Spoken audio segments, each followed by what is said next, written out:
how to buy analog token. So this token came under the symbol of unlog. Now before start, this is not financial advice. I'm not professional or economic expert. So before investing in any project that you find on my channel, please do your own research. And also there is a referral code down in the description. You can get free money rewards on crypto with the best referral code. Simply just go below, fund your account and enjoy the benefits. Check them out in the description. So this token, it's available now on MEXC. If you don't have an account on MEXC, go down in the description. You will be able to find the referral link.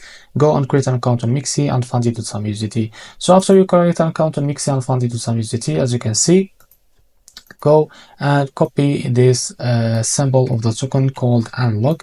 So now here in search, now type it. So as you can see, we'll be able to see this pair unlock to USDT. Now click on it. So after you click on it, as you can see, you will be able, this token, it will be available in 9 hours. So wait until 9 hours and you will be able to trade this token. So this is how to buy unlock token. If you found this video helpful, please like and subscribe. See you next video.